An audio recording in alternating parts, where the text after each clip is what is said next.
This morning, I spoke with, and Vice President Biden spoke with Mayor Joe Riley and other leaders at Charleston to express our deep sorrow over the senseless murders that took place last night.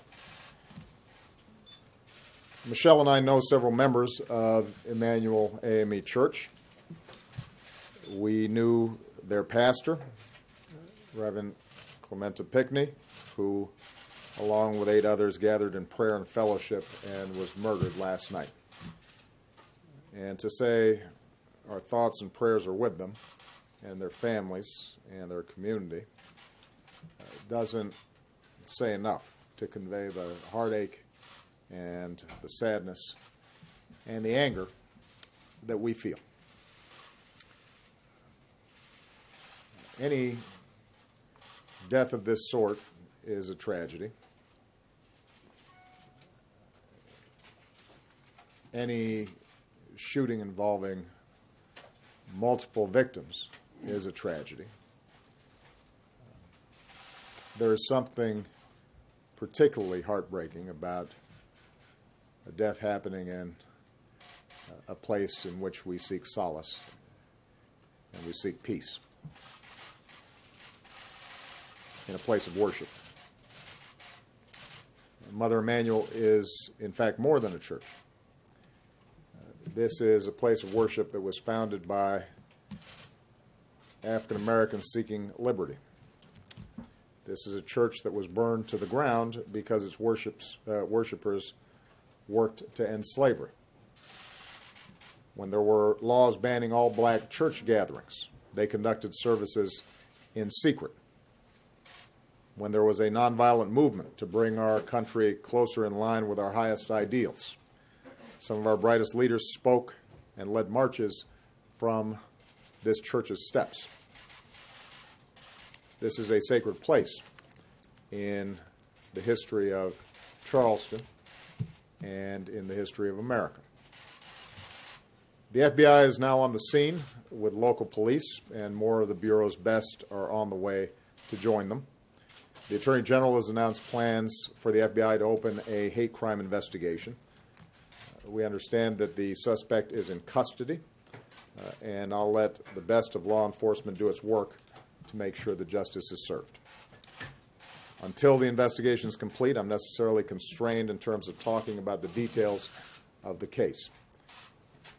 But I don't need to be constrained about the emotions that tragedies like this raise. I've had to make statements like this too many times.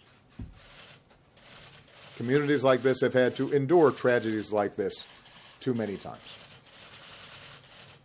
We don't have all the facts, but we do know that, once again, innocent people were killed in part because someone who wanted to inflict harm had no trouble getting their hands on a gun. Now is the time for mourning and for healing. But let's be clear. At some point, we as a country will have to reckon with the fact that this type of mass violence does not happen in other advanced countries.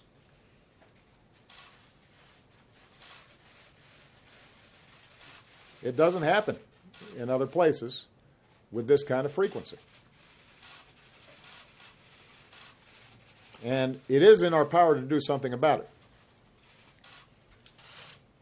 I say that recognizing the politics in this town foreclose a lot of those avenues right now.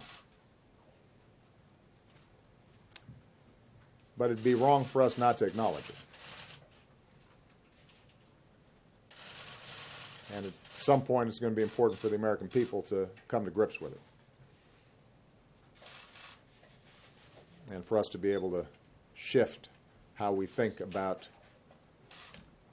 the issue of gun violence collectively. The fact that this took place in a black church obviously also raises questions about a dark part of our history.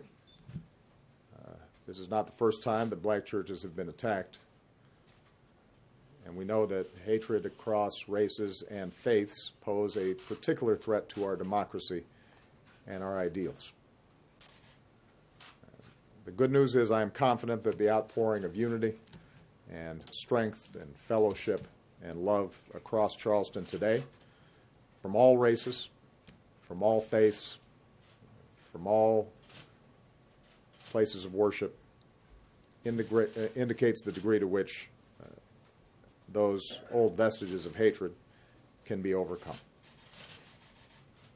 That certainly was Dr. King's hope just over 50 years ago, after 4 little girls were killed in a bombing in a black church in Birmingham, Alabama.